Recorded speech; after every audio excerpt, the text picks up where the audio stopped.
Waalaikumsalam warahmatullahi wabarakatuh.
Baik, terima kasih kepada Niswatul Khair. Baik, saya Hasya Syahmi akan mempresentasikan terkait desain asesmen. Yang pertama ada panduan observasi peserta didik. Kelas yang diobservasi tentu kelas misal 10E1 atau 10E2. Itu diisi dengan itu. Di sini kami menggunakan skala Likert, di mana skalanya dari 1 sampai 4. Di sini aspek yang diamati ada 12. Yang pertama, aspek perkembangan fisiologis, di mana indikatornya ada tentang tinggi dan berat badan, kebersihan kuku, kerapihan rambut. Selanjutnya ada aspek pengembangan psikologis kognitif, di mana indikatornya ada peserta didik mampu menyebutkan refleksi dan persepsi pembelajaran, peserta didik mampu menyimpulkan materi pembelajaran, peserta didik mampu mendemonstrasikan tugas di depan kelas, mampu mengaitkan antar materi, peserta didik mampu memberikan argumentasi saat diskusi, peserta didik mampu memberikan contoh sesuai dengan pengalamannya sendiri, dan yang terakhir, peserta didik dapat menunjukkan bakatnya di depan teman-temannya. Selanjutnya untuk aspek emosi. Untuk aspek emosi, indikatornya yaitu ada peserta didik mampu menunjukkan rasa percaya diri, peserta didik mampu berinteraksi dengan teman sejawat, peserta didik mampu mengendalikan amarahnya, dan yang terakhir peserta didik tidak mudah putus asa. Untuk aspek psikososial, ada indikatornya ada 3. Yang pertama, peserta didik mampu bekerja sama dengan kelompoknya, peserta didik mampu bersosialisasi dengan warga sekolah, dan peserta didik mampu mengungkapkan pendapatnya dalam forum diskusi. Untuk aspek moral, indikatornya ada peserta didik patuh dan hormat kepada guru, peserta didik mampu menghargai pendapat teman sejawat, dan yang terakhir peserta didik tidak mengganggu teman sejawat saat proses pembelajaran.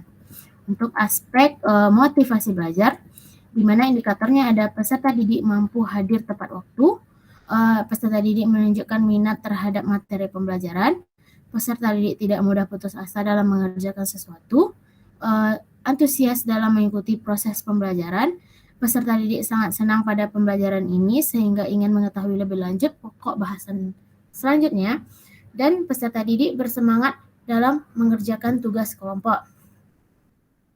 Untuk aspek etnik dan kultural ada 4. Yang pertama, peserta didik menghargai keberagaman etnik sesama teman. Peserta didik menghargai keberagaman budaya teman sesama teman. Peserta didik menghargai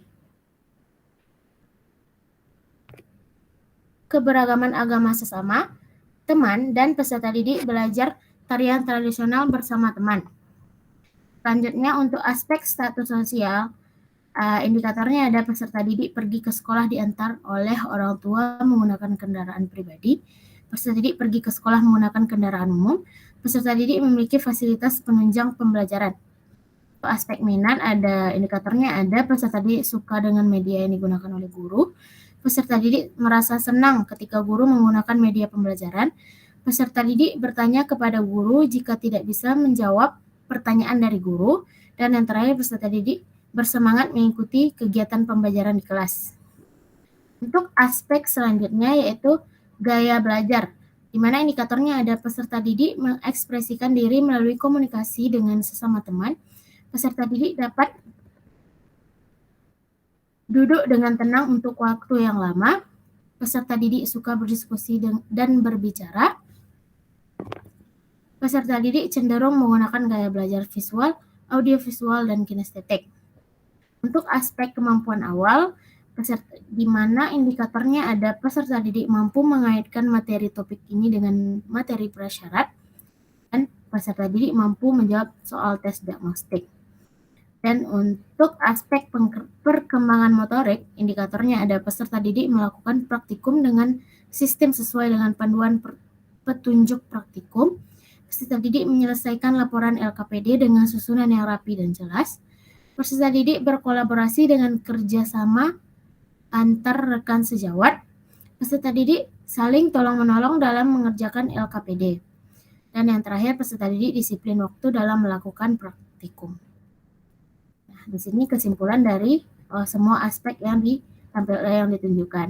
Yang kedua ada lembar angket. Untuk yang pertama data diri, di mana pertanyaannya ada 9, yaitu siapa nama Anda, berapa usia Anda, berapa jumlah saudara, kelas berapa, suku apa, agama apa, pendidikan terakhir orang tua atau wali, pekerjaan orang tua atau wali, dan berapa pendapatan orang tua atau wali. Tadi yang pertama yaitu data diri, kedua perspektif sosiokultural, di mana pada pertanyaan yang pertama, seberapa menyenangkan masa kecil Anda? Di sini bisa pilihannya ada sangat menyenangkan, kurang menyenangkan, atau sangat tidak menyenangkan. Begitu juga dengan seberapa kenal Anda dengan keluarga Anda, sangat kenal, atau sampai sangat tidak kenal. Yang ketiga ada seberapa nyaman lingkungan belajar Anda, sangat nyaman, cukup nyaman, kurang nyaman, atau sangat tidak nyaman. Jadi siswa atau peserta didik memilih. Dan seberapa penting pendidikan menurut Anda, bagaimana lingkungan pertemanan Anda, atau untuk indikator pilihannya ada tidak penting berteman karena lebih nyaman melakukan hal sendiri, tidak penting berteman karena tidak ada orang yang bisa dipercaya, berteman dengan sedikit orang tetapi saling memotivasi, berteman dengan banyak orang agar lebih ramai, berteman dengan banyak orang agar memiliki banyak relasi. Untuk pertanyaan ke-6, seberapa penting pengaruh keuangan terhadap pendidikan? Selanjutnya, jika Anda memiliki kekuatan super, mana yang akan Anda pilih? Terus, jika Anda bisa memutar waktu, hal apa yang ingin Anda ubah? Di sini pilihannya ada orang tua atau keluarga, lingkungan sekolah, lingkungan pertemanan, gaya belajar, atau diri Anda sendiri.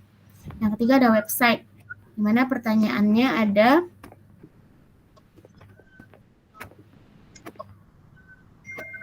30.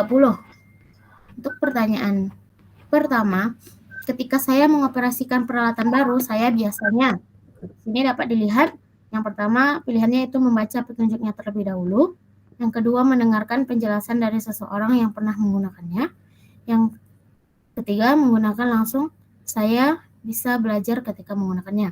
Ini untuk website ya. Yang kedua, ketika saya perlu petunjuk untuk berpergian, saya biasanya melihat map atau peta, bertanya denah atau arah ke orang lain, menggunakan kompas dan mengikutinya. Untuk pertanyaan ketiga, ketika saya baru memasak, saya biasanya melakukan yang pertama, pilihannya yaitu mengikuti petunjuk resep tertulis, meminta penjelasan kepada seorang teman, dan yang terakhir mengikuti naluri mencicipi selagi memasaknya. Selanjutnya, jika saya mengajar seseorang tentang sesuatu yang baru, saya cenderung untuk menulis instruksi, memberi penjelasan, atau memperagakan terlebih dahulu. Pertanyaan selanjutnya, saya cenderung mengatakan yang pertama pilihannya adalah lihat bagaimana saya melakukannya, dengarkan penjelasan saya, atau silahkan dikerjakan. Selanjutnya, selama waktu luang, saya paling menikmati saat yang pertama ada pergi ke museum atau perpustakaan, mendengarkan musik dan berbincang dengan teman-teman saya, atau berolahraga dan mengerjakan apa saja. Untuk yang ketujuh, ketika saya pergi berbelanja pakaian, saya cenderung untuk yang pertama ada membayangkan apakah pakaian tersebut cocok untuk saya. Selanjutnya meminta rekomendasi dengan karyawan toko atau mencoba pakaian dan melihat kecocokannya. Selanjutnya saat saya merencanakan liburan, saya biasanya yang pertama membaca banyak informasi tempat berlibur di internet, atau yang kedua meminta rekomendasi dari teman-teman. Terakhir yaitu membayangkan akan seperti apa jika berada di sana. Selanjutnya, jika saya ingin membeli mobil baru, saya akan membaca ulasan di internet atau membahas apa yang saya butuhkan, atau juga mencoba banyak jenis mobil yang berbeda. Selanjutnya, ketika saya belajar keterampilan baru, saya paling senang melihat apa yang pengajar lakukan atau menanyakan ke pengajar tentang apa yang seharusnya saya lakukan, atau juga mencoba dan mempraktekkan secara langsung. Nah, pertanyaan selanjutnya, jika saya memilih makanan pada daftar menu, saya cenderung untuk, di sini dapat dilihat pilihannya, ada 3. Yang selanjutnya, ketika saya mendengarkan pertunjukan sebuah band, saya cenderung untuk, di sini juga ada pilihannya 3. Selanjutnya, ketika saya berkonsentrasi, saya paling sering, saya memilih peralatan rumah tangga berdasarkan saya mudah mengingat dan memahami sesuatu dengan cara melihat sesuatu, mendengar sesuatu, ataupun melakukan sesuatu. Ketika saya cemas, saya akan membayangkan kemungkinan terburuk, memikirkan hal yang paling mengkhawatirkan, atau juga tidak bisa duduk tenang terus-menerus berkeliling dan memegang sesuatu. Nah, untuk selanjutnya saya dapat mengingat orang lain karena yang pertama ada pilihannya penampilan mereka, kedua apa yang mereka katakan kepada saya, yang ketiga bagaimana cara mereka memperlakukan saya. Saat saya gagal ujian, saya biasanya yang pertama pilihannya ada menulis banyak catatan perbaikan, yang kedua membahas catatan saya sendiri dengan orang lain, yang terakhir membuat kemajuan belajar dengan memperbaiki jawaban. Pertanyaan selanjutnya ada ketika menjelaskan sesuatu, saya cenderung menunjukkan kepada mereka atau menjelaskan kepada mereka dengan berbagai cara sampai mereka mengerti, atau juga memotivasi mereka untuk mencoba dan menyampaikan ide saya. Selanjutnya, saya sangat suka menonton film, mendengar musik, atau berperan serta dalam kegiatan. Untuk selanjutnya, sebagian besar waktu luang saya habiskan untuk menonton TV atau menonton film, mengobrol dengan teman-teman, atau melakukan aktivitas fisik yang seperti membuat sesuatu. Selanjutnya, ketika pertama kali bertemu orang baru, saya biasanya membayangkan kegiatan yang akan dilakukan atau berbicara dengan mereka melalui telepon, atau juga mencoba melakukan sesuatu bersama-sama. Nah, pertanyaan selanjutnya, saya memperhatikan seseorang melalui yang pertama ada tampilannya dari pakaian, suara dan cara berbicara, dan ataupun tingkah laku.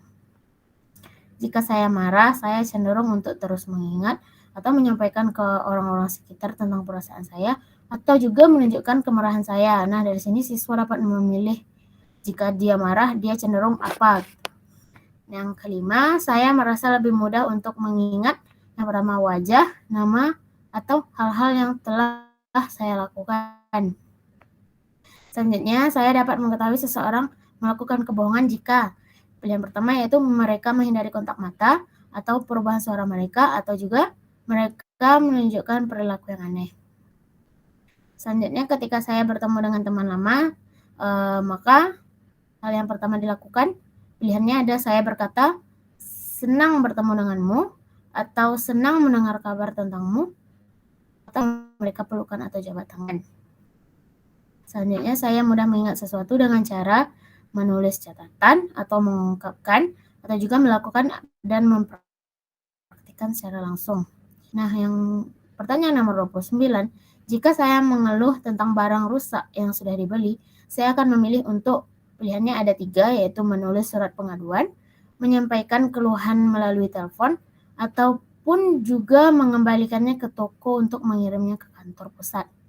Dan pertanyaan terakhir, saya cenderung mengatakan pilihannya ada 3, saya paham apa yang Anda maksud, saya mendengar apa yang Anda katakan, dan saya tahu bagaimana yang Anda rasakan. Mungkin begitu desain hasil assessment yang didesain oleh kelompok kami.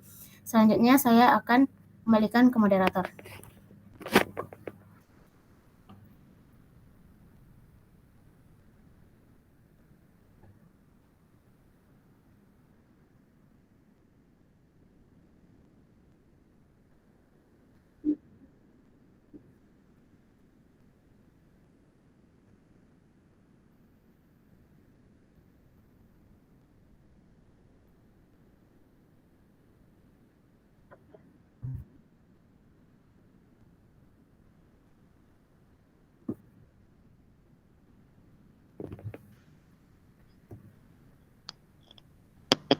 Baiklah, terima kasih kepada moderator. Di sini saya ingin menjelaskan hasil dari analisa data pada poin pertama, yaitu nilai per indikator observasi kelas. Pada nilai per indikator observasi kelas ini meliputi yaitu panduan dari observasi tadi. Yang pertama, perkembangan fisiologis yang memiliki nilai rata-rata di dalam kelasnya itu 92,4. Nah, untuk perkembangan psikologis bagian kognitifnya yaitu 88,4, dan bagian emosi 91,4, bagian psikososial yaitu 88,8, bagian moral dengan poin nilai rata-ratanya itu 88, bagian motivasi belajar yaitu 86,6, untuk etnik dan kultural yaitu 91, status sosial yaitu didapatkan nilai rata-ratanya yaitu 89,3, untuk minatnya 86,5, gaya belajarnya didapatkan poin yaitu 90. Selanjutnya kemampuan awalnya yaitu 93,4, dan yang terakhir yaitu perkembangan motorik yaitu 89,7.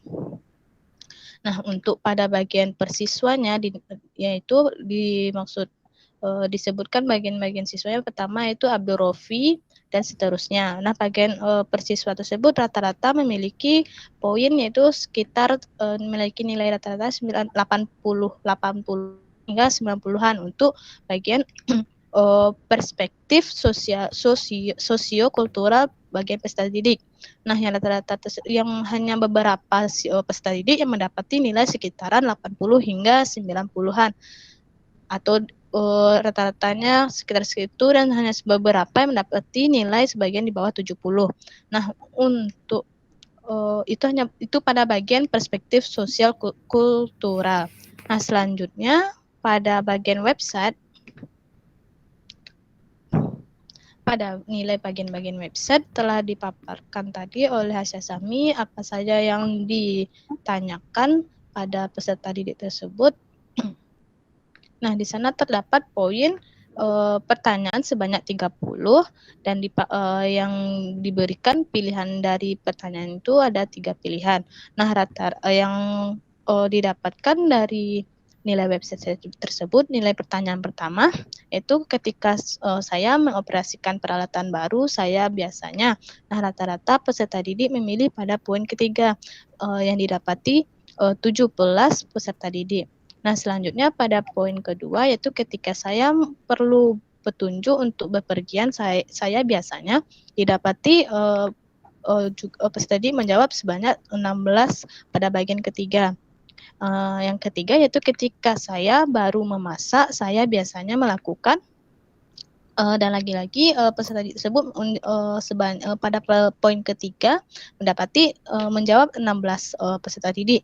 Untuk poin keempat, jika saya mengajar seseorang tentang sesuatu yang baru, saya cenderung untuk dan yang menjawab pada poin keempat sebanyak 17 orang, yaitu memperagakan terlebih dahulu kemudian meminta mereka untuk mempraktekkan. Untuk pertanyaan yang kelima yaitu saya cenderung mengatakan.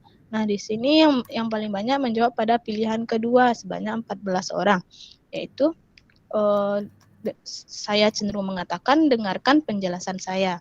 Nah, untuk yang keenam, selama waktu luang saya paling menikmati saat yang menjawab pada pilihan ketiga sebanyak 14 orang.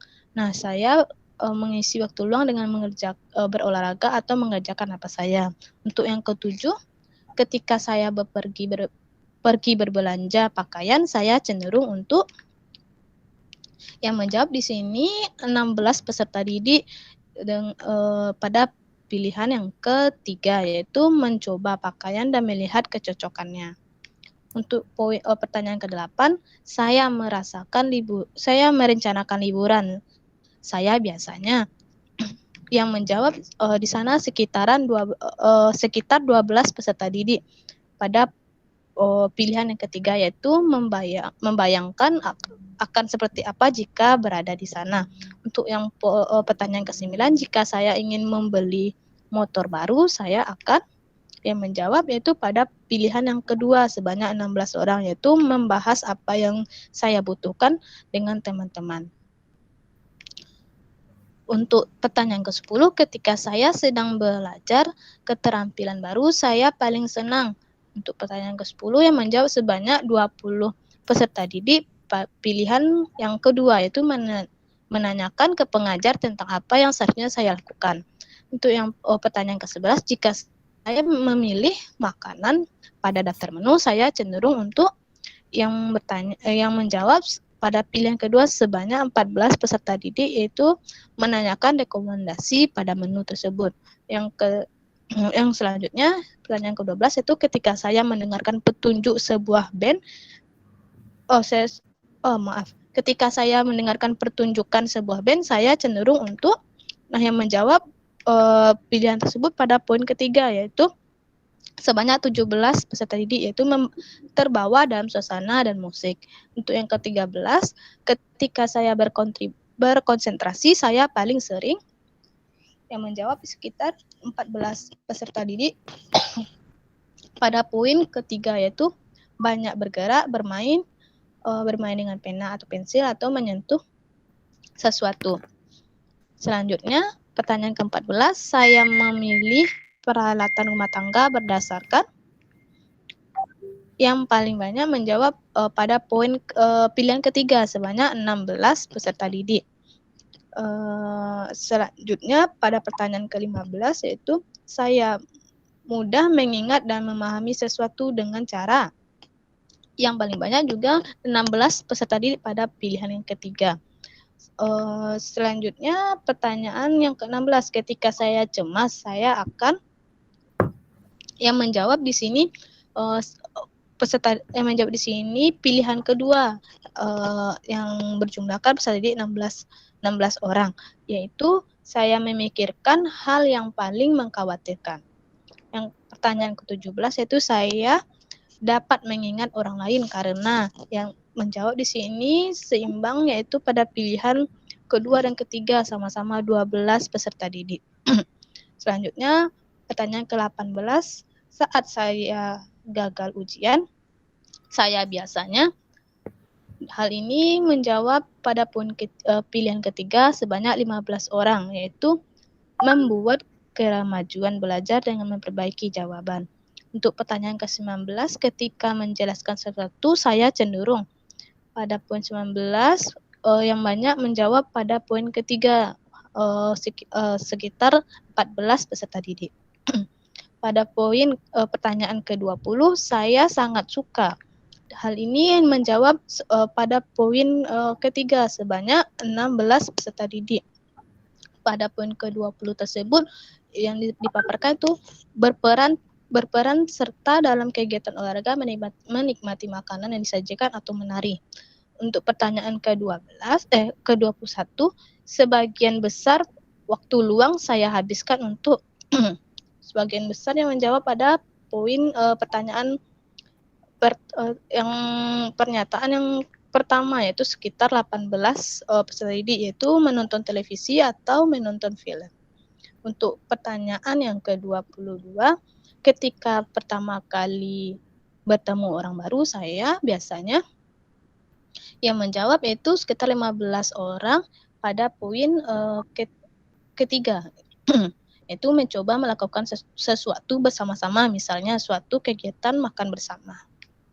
Untuk pertanyaan ke-23, saya memperhatikan seseorang melalui.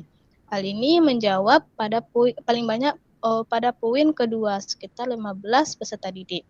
Untuk pertanyaan ke-24, jika saya marah, saya cenderung untuk hal ini peserta didik menjawab pada poin ketiga, sekitar 12 orang. pada poin ketiga tersebut menunjukkan kemarahan saya, misalnya menghentakkan kaki atau membanting pintu dan lain-lainnya. Nah, untuk pertanyaan ke-25, saya merasa lebih mudah untuk mengingat. Hal ini peserta didik lebih mudah mengingat pada poin ketiga, yaitu hal-hal yang telah saya lakukan sekitar 16 peserta didik. Untuk pertanyaan ke-26, saya dapat mengetahui seseorang melakukan kebohongan jika jika perubahan suara mereka. Nah, hal itu yang menjawab pada pilihan ketiga sebanyak 12 peserta didik.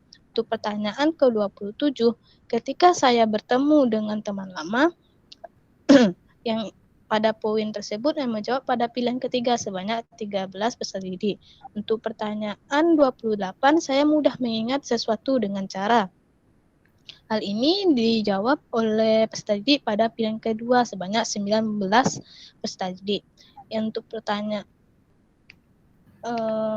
sebanyak 13 peserta didik. Untuk pertanyaan 29, jika saya mengeluh tentang barang yang rusak yang sudah dibeli, saya akan memilih untuk yang dijawab oleh peserta didik pada poin kedua sebanyak 19 peserta didik. Untuk poin ke-30, saya cenderung mengatakan hal ini peserta didik cenderung mengatakan pada poin ketiga, ya, saya tahu bagaimana yang Anda rasakan sebanyak 16 peserta didik. Nah, itu yang saya paparkan, saya kembalikan kepada moderator.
Baiklah, terima kasih kepada moderator. Di sini saya akan menjelaskan RPP yang sudah dirancang guna memfasilitasi pembelajaran yang berkaitan dengan karakteristik peserta didik. Di sini mode pembelajaran atau RPP yang kami buat itu adalah tentang perubahan iklim dan pemanasan global, di mana pada mode pembelajaran atau RPP ini berisikan yang pertama itu identitas modul, kemudian kompetensi awal, lanjut, kemudian berisikan profil pelajar Pancasila yang akan diterapkan pada proses pembelajaran tersebut, kemudian sarana dan prasarana. Nah, sarana dan prasarana di sini berupa alat dan bahan, kemudian sumber buku. Nah, di sini alat dan bahannya itu ada berupa PPT. Nah, PPT ini nantinya itu dapat membantu dapat membantu meningkatkan motivasi peserta didik dan minat peserta didik. Dimana kita ketahui tentunya motivasi dan minat peserta didik ini ada yang tergolong tinggi, rendah, dan sedang. Jadi dengan adanya PPT ini bagi peserta didik yang memiliki motivasi dan minat dalam belajar itu di kategori sedang atau rendah, dengan adanya PPT ini mungkin nantinya akan meningkatkan motivasi dan minat peserta didik dalam pelaksanaan pembelajaran. Lanjut.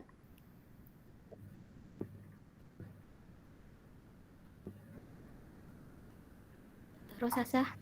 Nah, kemudian berisikan target peserta didik, kemudian mode pembelajaran. Nah, mode pembelajaran ini juga dapat meningkatkan nantinya perkembangan emosi dan perkembangan motorik peserta didik, di mana perkembangan emosi ini dia akan senang atau gembira atau nyaman dan nyaman dalam pelaksanaan pembelajaran. Jadi dengan adanya mode pembelajaran project based learning, pembelajaran dengan mode pembelajaran project based learning, nantinya itu di akhir pembelajaran peserta didik akan akan membuat sebuah produk.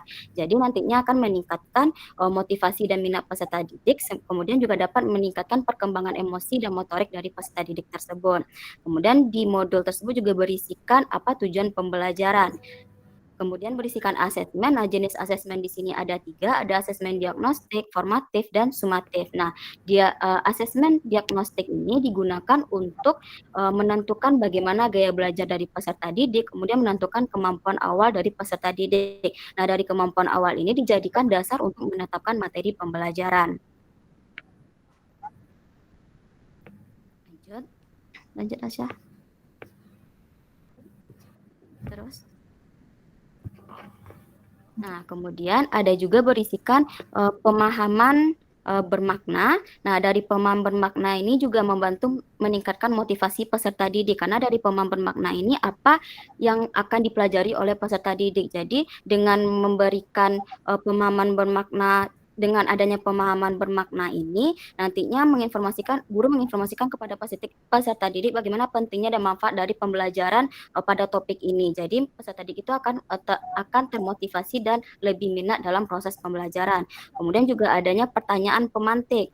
Nah, pertanyaan pemantik ini juga dapat meningkatkan motivasi dan minat peserta didik karena akan memacu peserta didik untuk mengetahui apa materi yang akan dipelajari pada saat itu. Lanjut. Nah, kemudian kegiatan pembelajaran. Nah, pada kegiatan pembelajaran itu ada langkahnya, ada kegiatan pendahuluan. Nah, di kegiatan pendahuluan itu ada guru membuka pelajaran dengan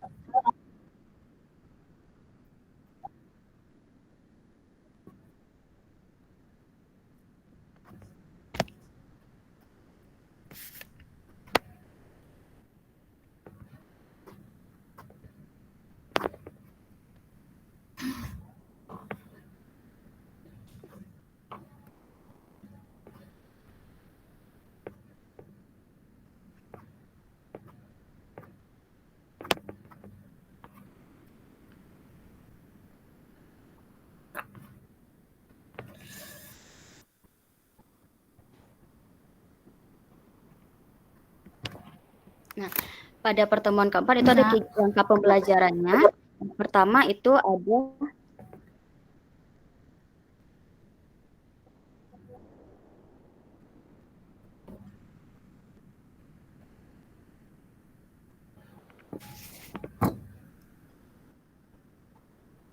Nah, pada kegiatan pendahuluan, itu ada yang pertama guru membuka pelajaran dengan mengucapkan salam serta berdoa, kemudian memeriksa keadaan peserta didik dan mengecek kesiapan peserta didik dalam memulai pembelajaran. Nah, jadi dengan langkah pembelajaran yang mengajak peserta didik untuk mengucapkan salam serta berdoa, itu dapat meningkatkan perkembangan moral dan spiritual peserta didik. Jadi perkembangan moral dan spiritual ini upaya yang dapat dilakukan bisa dilakukan dengan pembiasaan. Nah, pembiasaan ini dengan melakukan berdoa sebelum belajar sesuai dengan agama masing-masing peserta didik, kemudian seperti pembacaan Asmaul Husna atau pembacaan Al-Quran bagi agama Islam. Kemudian guru memberikan apersepsi, nah itu juga dapat meningkatkan motivasi dan meningkatkan minat peserta didik yang dapat dikategorikan sedang atau rendah tadi.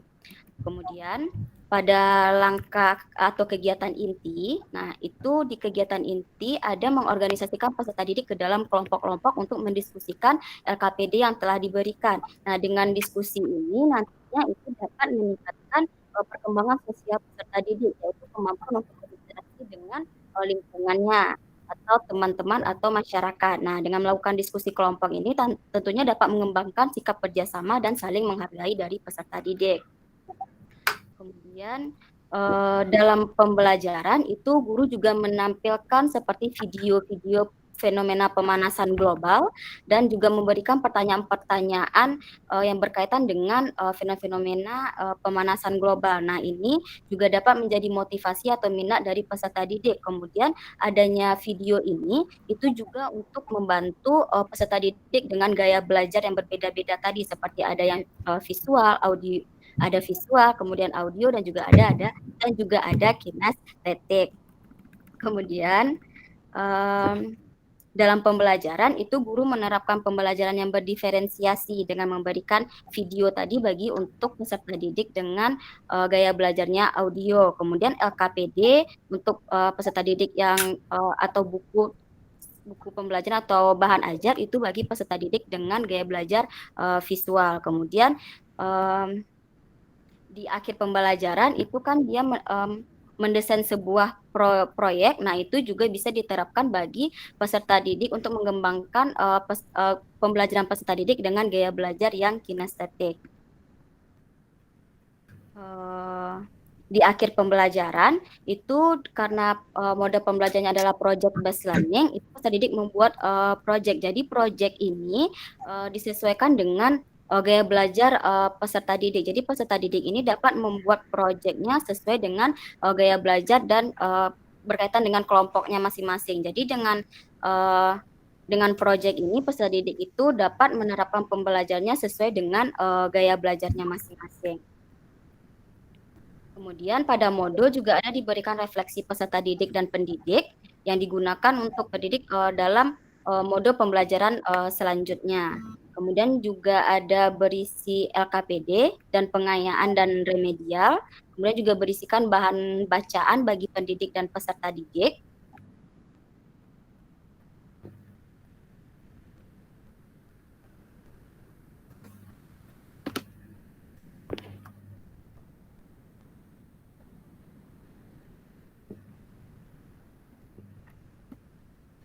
Kemudian pada modul juga berisikan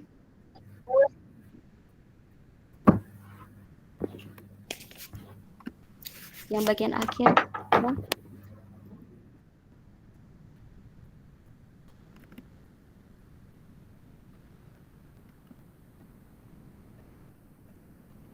Lanjut. Nah, juga berisikan daftar pustaka dan glosarium. Nah, daftar pustaka ini juga dapat dijadikan referensi bagi peserta didik dalam mengumpulkan informasi-informasi, bisa digunakan untuk dengan gaya belajar yang visual. Mungkin sekian dari saya kembalikan kepada moderator.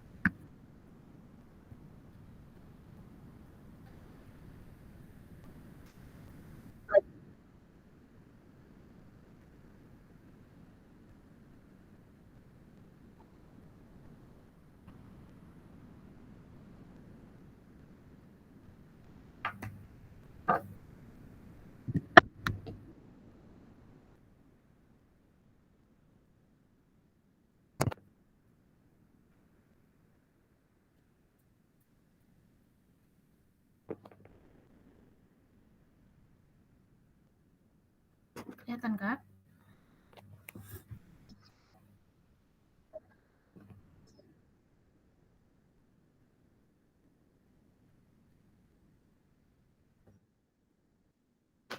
Hitam.